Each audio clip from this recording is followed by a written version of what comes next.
Assalamualaikum Pak. Bagaimana kabarnya hari ini? Waalaikumsalam. Alhamdulillah baik Pak. Hari ini Pak, saya ke sini Pak untuk ini di coaching. Kebetulan hari ini saya punya masalah Pak.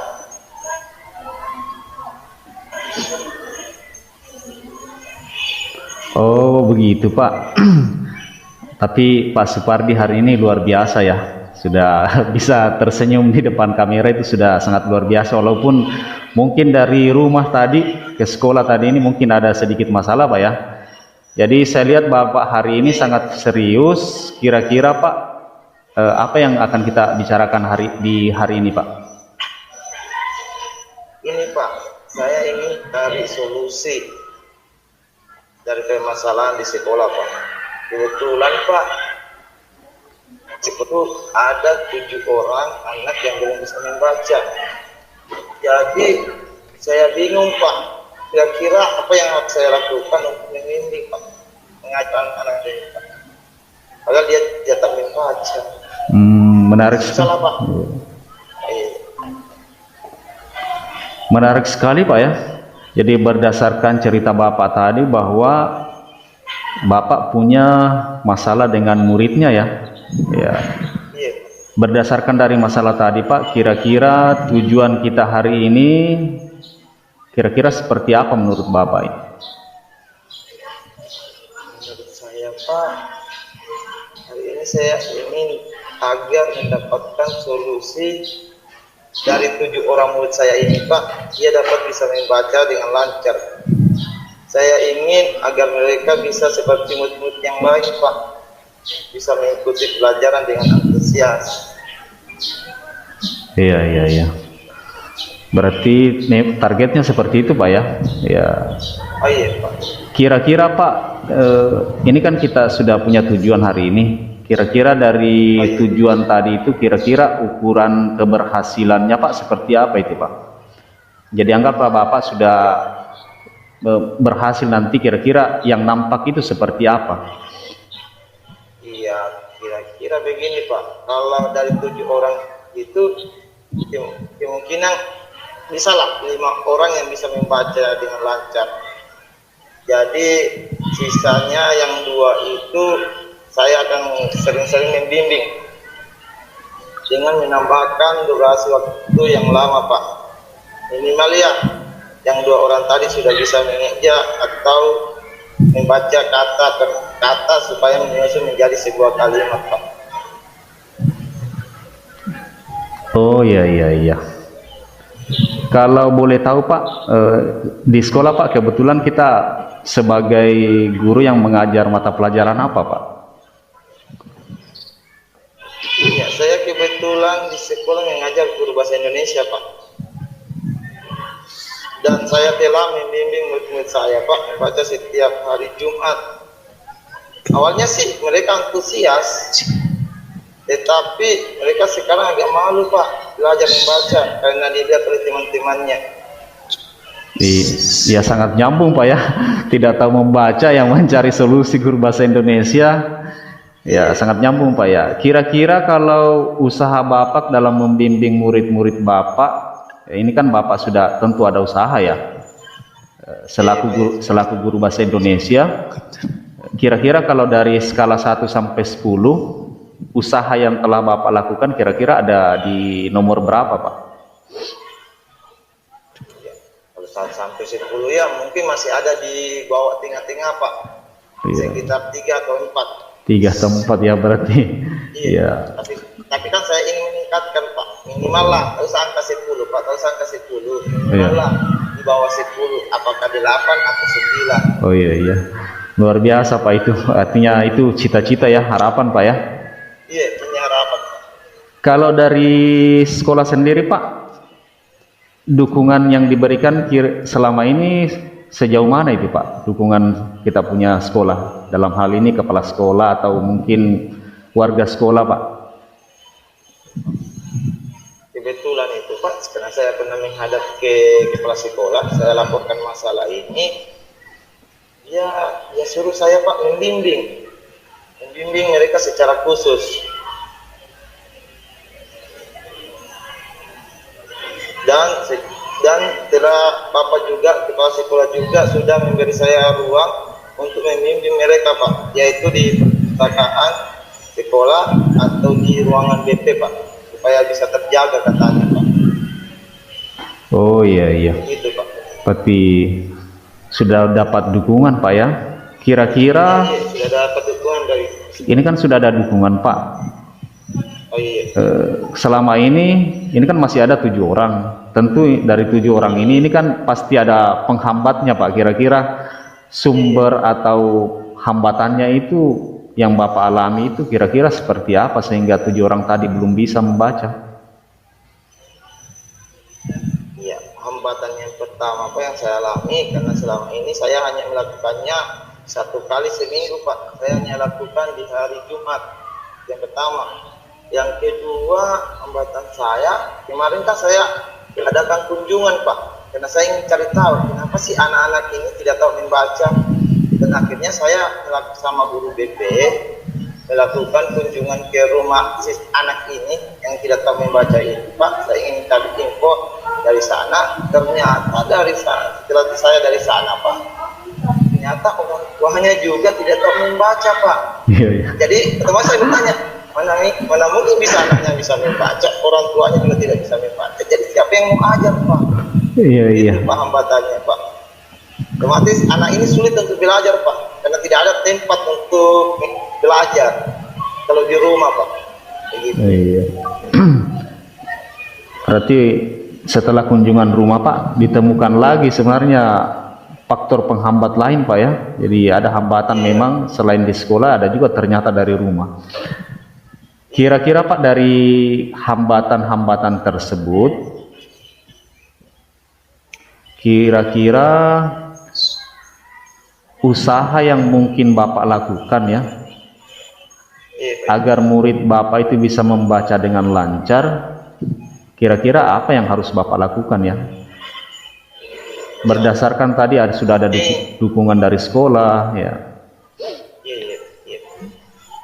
Ya, mungkin poin pertama yang saya lakukan Pak, tetap saya lakukan yang tadi Pak, yaitu tentang mengajar secara rutin Pak, secara khusus di hari Jumat.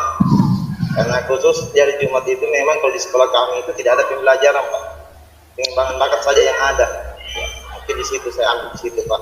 Yang kedua yang saya bisa lakukan, mungkin dari yang 1 hari tadi itu Pak, saya tambahkan menjadi 3 kali. Tadi kan cuma hari Jumat, saya tambahkan menjadi sekitar hari Senin, Rabu atau Jumat, jadi 3 kali dalam seminggu. Dan yang ketiga, saya bisa mengajak guru-guru lain atau rekan-rekan saya untuk membantu saya mengajar murid-murid ini Pak. Karena mungkin kalau saya sendiri mana bisa, perlu kan diundang teman-teman juga Pak. Dan yang terakhir mungkin yang bisa saya lakukan Pak, saya meminta kepala sekolah untuk menyediakan pelajaran untuk membaca. Mungkin pelajaran kayak SD Pak bisa dibeli, disediakan. Kan di pelajaran SD kan kalau belajar SD kelas 7, kelas 1 itu Pak kan ada penambahan kata A tambah A, B tambah B. Kan begitu awalnya Pak. Di situ saya ingin jadi guru kelas SD Pak, kelas 1 lagi. Iya. Begitu. Ya, sudah dapat 4 poin Pak ya, langkah yang Bapak rencanakan. Itu kan dari rencana tadi Pak, langkah-langkah yang akan Bapak ambil sebagai solusi itu kan pasti Bapak punya prioritas. Kira-kira Pak kalau diurutkan yang paling prioritas itu mulai dari mana Pak? Kalau saya pikir Pak, yang prioritas itu mungkin mulai dari penyediaan buku Pak. Mungkin karena harus ada dulu buku. Nah, mungkin kita bisa belajar kalau tidak ada buku Pak. Makanya saya prioritaskan mungkin dari buku dulu Pak. Saya akan minta pihak sekolah untuk menyediakan buku belajar membaca. Yang kedua, kalau saya pikir-pikir, minta ajakan dari guru Pak, mengajar guru membantu saya. Dan yang ketiga, saya akan rutin itu Pak. Dan yang keempat, menambah jumlah jumlah mengajarnya Pak. Dari cuma 1 kali menjadi 3 kali Pak. Gitu. Kalau dari 4 langkah prioritas tadi Pak, kira-kira Bapak butuh waktu berapa lama kira-kira agar muridnya bisa membaca? Kira-kira kalau saya pikir-pikir itu Pak, mungkin sekitar 4 bulannya Pak. Saya kira 4 bulan. Mungkin dari keempat masalah itu semuanya minimal lah satu bulannya. 1 bulan pertama saya akan adakan pengenalan, itu penyambungan huruf. Bulan kedua mungkin saya mengeja huruf ya menjadi kata, dan bulan ketiga saya akan belajar menyusun kalimat dan paragraf, dan bulan keempat saya akan evaluasi peningkatan kemampuan murid saya Pak. Jadi target saya 4 bulan Pak. 4 bulan ya. Iya. Oh iya. Kira-kira Pak, dari target usaha 4 bulan tadi dengan 4 rencana prioritas tadi, kira-kira adakah kemungkinan hambatan? Dan jika ada, kira-kira seperti apa solusi dari Bapak? Hambatan yang pertama mungkin Pak, kan biasanya itu kalau anak-anak itu kalau dilihat temannya pasti malu ya Pak, itu yang pertama. Tetapi untuk mencarikan solusi itu Pak, saya akan meminta kepala sekolah dan guru BP agar saya diberi Pak tempat khusus agar bisa menjaga privasi murid Pak ketika belajar. Di mana di sini saya akan meminta ruangan khusus, yaitu di perpustakaan atau di ruang BP untuk mengajar Pak. Iya, makin tajam ya, akhirnya ya. Iya Pak. Kita ini sudah mendekati akhir Pak. Jadi dari percakapan tadi Pak, percakapan tadi ini, kira-kira apa yang Bapak bisa simpulkan berdasarkan ini tadi, apa namanya, percakapan tadi? Dari percakapan tadi ini Pak, saya bisa simpulkan bahwa saya akan membimbing murid saya sampai bisa membaca dengan lancar dengan melihat urutan langkah-langkah Pak, dari keempat langkah. Yang pertama, saya akan meminta pihak sekolah menyediakan buku. Yang kedua, saya akan mengajak guru lain agar membantu saya mengajar. Yang ketiga Pak, saya akan mengajar murid saya secara rutin. Yang keempat, saya akan menambah jumlah hari mengajar saya Pak menjadi 3 hari, yaitu Senin, Rabu, dan Jumat. Begitu Pak. Iya. Kira-kira Pak, ini kan kita sebagai manusia, ya bisa saja kita lupa. Ya, kira-kira Pak, untuk rencana tadi, siapa yang bisa atau langkah apa yang Bapak lakukan supaya ini tetap bisa konsisten, bisa tetap jalan rencananya? Kira-kira bagaimana Pak? Ya, orang yang bisa saya percayakan Pak, ya mungkin yang pertama kepala sekolah Pak. Yang kedua guru BP, dan yang ketiga mungkin rekan sejawat, dan mungkin juga saya bisa membuat jadwal. Baru jadwal itu saya sampaikan ke murid saya Pak, menempelnya di atas meja kerja saya agar saya selalu mengingat bahwa hari ini saya mengajar ini, hari ini saya akan melakukan seperti ini, begitu Pak. Iya. Kira-kira Pak, ini kalau hasilnya kapan kita bisa diskusi kembali? Target saya kan tadi 4 bulan Pak. Mungkin kita bisa ketemunya kira-kira bulan ke-5 Pak. Dan insya Allah saya yakin semuanya akan berjalan lancar Pak. Iya, sekalian dipaparkan juga nanti hasilnya Pak ya. Iya, luar biasa pertemuan kita hari ini. Saya yakin usaha Bapak akan berjalan lancar. Persiapannya saya dengar tadi sudah betul-betul matang. Ketika ada hambatan, Bapak sudah menyampaikan bahwa solusinya seperti ini. Saya ucapkan mungkin kita akhiri Pak, sesi coaching ini, karena Bapak juga sudah. Terima kasih Pak. Iya, iya. Terima kasih banyak. Assalamualaikum. Waalaikumsalam Pak. Silakan Pak Guru. Terima kasih kepada Iya, terima silakan. kasih Pak Arman dan Pak Supardi. Saatnya saya sebagai pengamat untuk memberikan tanggapan atau umpan balik mengenai praktek coaching yang dilakukan oleh Pak Supardi dan Pak Arman. Nah, yang pertama Bapak Supardi dan Pak Arman, ini sudah semangat sekali dilihat dari wajahnya yang memang sudah betul-betul serius untuk melakukan praktek coaching ini, baik sebagai coachnya Pak Arman dan coachnya Pak Supardi. Semangat semuanya.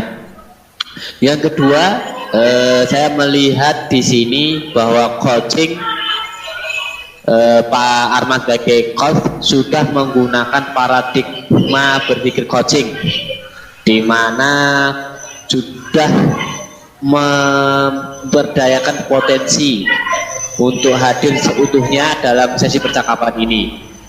Dilihat dari mana? Dilihat dari gerak-gerik Pak Arman, kemudian dari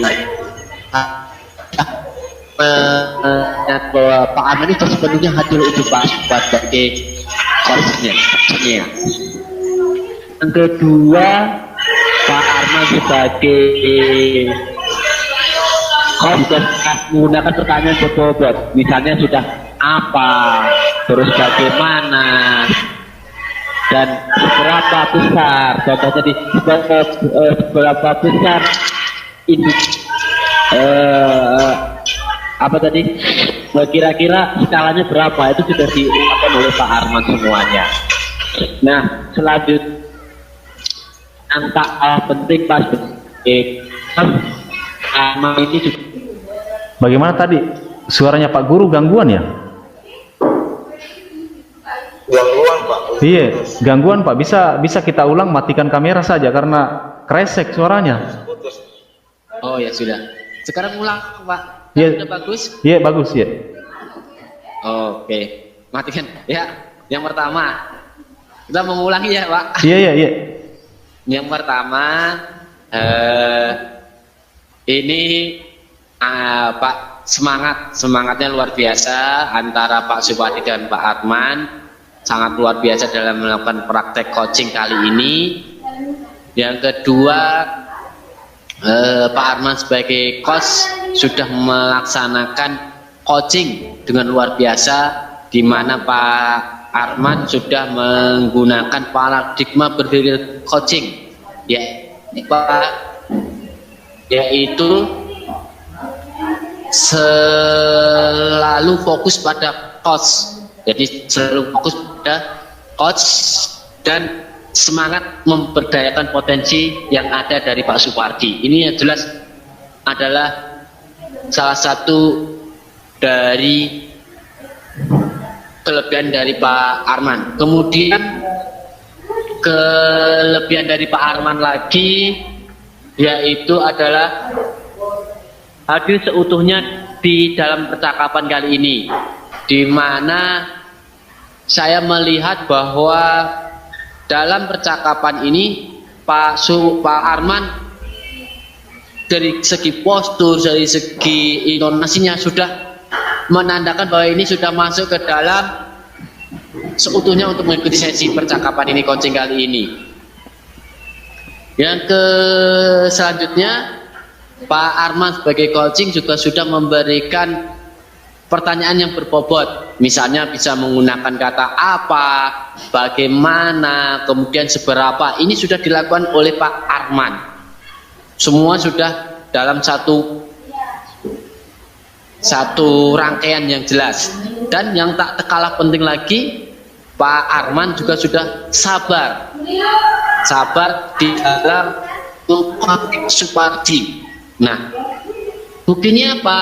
Buktinya adalah Pak Arman sudah bisa membawa intonasi suaranya, jadi tidak terlalu kencang, tidak terlalu lebar, yang menunjukkan bahwa ini ada kesabaran, memang sabar betul, seperti wajahnya Pak Arman yang memang sabar.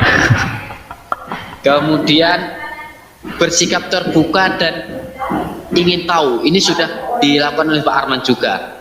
Jadi hal-hal yang sebagai coaching itu sudah dilakukan oleh Pak Arman semua. Kemudian berkaitan dengan tirta, alur tirta. Nah, alur tirta mulai dari tujuan, kemudian identifikasi masalah, rencana aksi dan tanggung jawab. Ini sudah dilaksanakan semua oleh Pak Arman. Mulai dari tujuan, Pak Arman sudah memancing Pak Supadi untuk menyampaikan ini semua. Kemudian identifikasi juga seperti itu. Pak Arman juga sudah memancing pertanyaan-pertanyaan terbuka yang berbobot untuk Pak Supadi supaya bisa mengidentifikasi masalahnya sendiri. Dan dalam mengidentifikasi masalah ini Pak Arman pernah menggunakan asumsi ataupun pelabelan terhadap Pak Supadi. Ini jelas adalah poin utama di dalam mengidentifikasi masalah. Yang ketiga yaitu rencana aksi, di mana di dalam rencana aksi ini Pak Arman juga sudah bisa untuk sekali lagi sudah bisa untuk memancing Pak Supardi sebagai rekannya di dalam coaching kali ini untuk memberikan rencana aksi secara mandiri. Jadi Pak Arman tidak mengarahkan ini solusinya, tidak. Tapi Pak Supardi sendiri sudah memberikan cara tersendiri. Yang keempat, tanggung jawab. Nah, ini tanggung jawab juga sudah dilakukan oleh Pak Arman bahwa sudah mulai memancing lagi untuk memberikan masukan tentang tanggung jawab itu seperti apa. Tanggung jawabnya seperti apa? Misalnya tadi akan membimbing anak selama 4 bulan, kemudian minta kepala sekolah, guru dan rekan untuk membantu, dan yang jelas komitmen dari Pak Supardi bahwa nanti bulan kelima akan ada progres sharing lagi dengan Pak Arman. Ini adalah tanggung jawab dari Pak Supardi di dalam coaching kali ini. Itu yang bisa saya sampaikan Pak berkaitan dengan coaching kali ini antara Pak Supardi dengan Pak Arman. Yang jelas secara intinya semua kegiatan coaching berjalan lancar sesuai dengan alur tirta, kemudian sesuai dengan prinsip coaching semuanya. Tetap semangat Pak Supardi dan Pak Arman, dan semangat. Ya, terima kasih Pak. Bisa suaranya dengar Pak? Iya, sudah bagus Pak. Iya, boleh saya Oke. tutup rekamannya? Iya. Boleh Pak, silakan Pak.